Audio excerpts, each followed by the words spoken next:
It is May, and May means a lot of things. Actually, chilly morning still. I know. You got a sweatshirt on. I had to put it on, it was cold. Yeah, I guess so. We had some unusually cold weather and it continues. I think we finally hit normal temps. We're gonna get up to about 100 degrees this week, which is normal for May for us. But one of the things we've noticed this year is we had our Florida Prince peaches. They're still on the trees right now. They're really struggling to ripen. Yeah, weird. It's really odd, and the later peaches are doing better. They flowered better, but we had a lot of late frost. So I can only assume that's really what's been happening. Yeah. Because they're not ripening up completely. But the early ambers look really good, and the early grandes look really good. Those are ripe here over the next couple weeks, so we'll see how those do. When we're talking about fruit trees in May, one of the things we always get asked about is fertilizing.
So when it comes to fertilizing, there's some basic things that we follow here in Arizona. So it is Arizona specific because it's our climate and our weather patterns that we're looking at. We always fertilize starting when?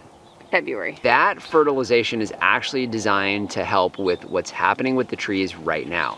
It needs time to break down. So we start in February. May would be another one. So we're fertilizing now, and then we fertilize in September. So February, May, September, we remember it by holidays. What would those be? Valentine's. There we go. Memorial and Labor Day. There we go. So now as far as what type of fertilizer, so we use composted manure. Now for our evergreens, we use what? Chicken manure. So we use chicken manure for our evergreens because of the extra nitrogen content. And then we use composted pig manure for pretty much everything else on the farm as far as fruit trees are concerned. And so we pull the wood chips back, we apply that down pretty much essentially down on ground level and then put that back over the top. The wood chips and the water from the irrigation in those rings helps to break that down over time and fertilize and feed the trees over time. Now you can use whatever you'd like. So, you know, a conventional fertilizer, we prefer not, but you know, go for it. If you want to use an organic fertilizer, anything that you find from any of the big box stores will work. So Home Depot, Lowe's, whatever floats your boat, grab one and use it. The most important thing is be consistent. Follow that schedule if you're here in Arizona. Now, if you're gonna be using a liquid fertilizer, that's totally different. Those break down very rapidly, so those you'll apply pretty much monthly or more often. You just kind of follow the instructions that the manufacturer gives for those, but the key thing is be consistent, and the fruit trees do need them, especially here because our soil doesn't have a lot of nutrition, and those trees, in order to be productive and grow well, need it. So make sure you get that fertilizing done here in the month of May. That's just a hint.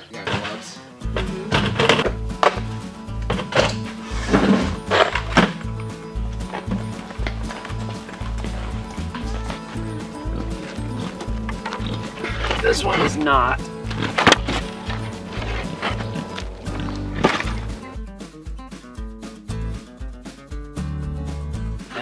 but not solid. No.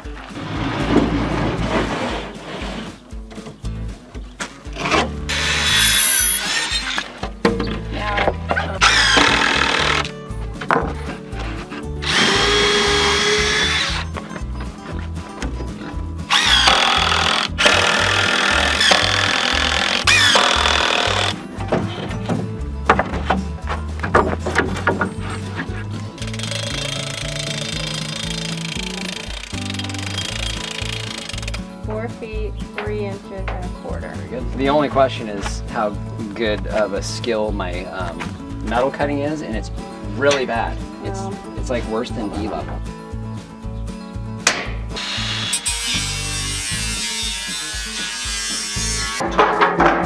We'll lay all these out so we know kind of where to put everything.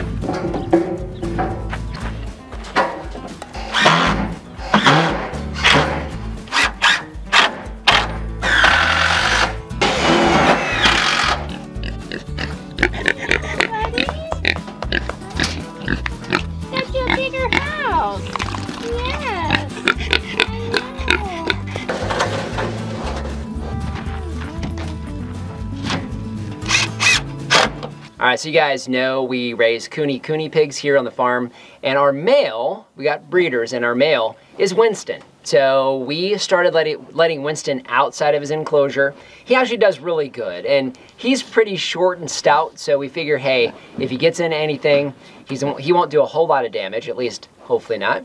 So we let him out, and we really needed to make his enclosure a little bigger. He's definitely got bigger than we anticipated, and he was actually having a hard time getting out of his enclosure. He was having to kind of wiggle and scoot in order to get out. So we built this larger enclosure.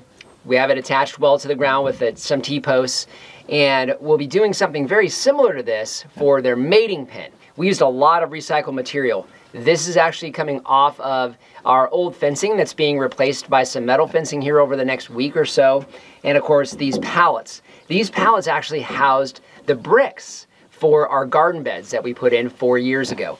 So finally got around to reusing these. So all of this is reused. The only exception is the corrugated roofing, which we got from our neighbors. So thank you, Nate and Tara. If you guys have a suggestion of what to call this, we call the girls' little enclosure Hogwarts. So what would be a good name here for this enclosure for our male pig, Winston?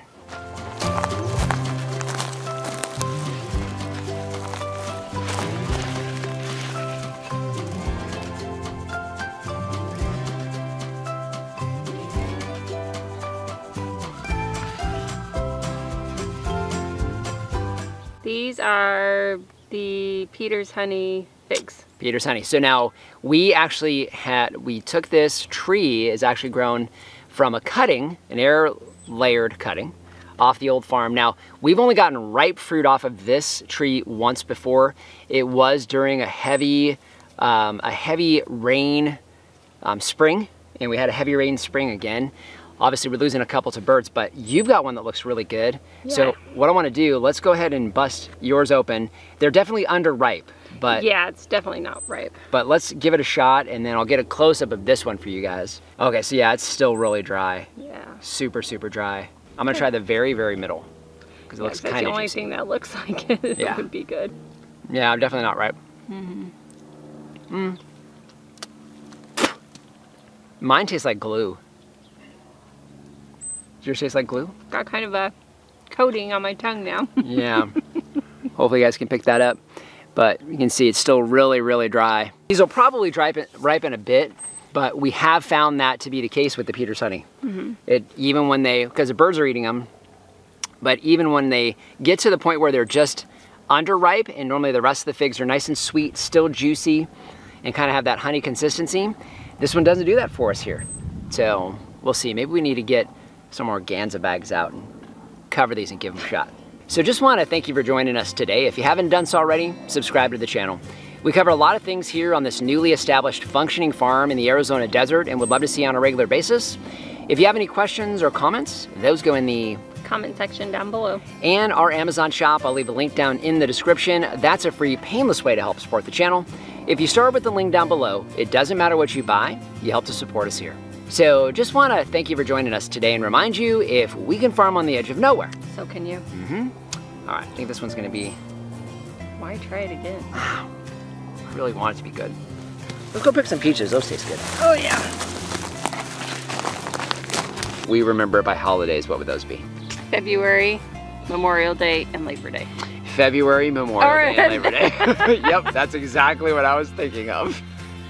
I'm glad your mind didn't forget. Valentine's. Oh, that's right, you did. For our evergreens, we use what? Chicken manure. So that is a really short answer. Thank you. Anything else you want to say about that? You asked me a question and I answered And you it. answered it. Do you like chicken? Yes. So chicken manure has more nitrogen, and evergreens need more nitrogen, and that's why we use it. Did you know that? I did, but Oh. You asked me what we used. You didn't Okay. ask me why we used it. Okay, that's fair. This is not going well. Oh.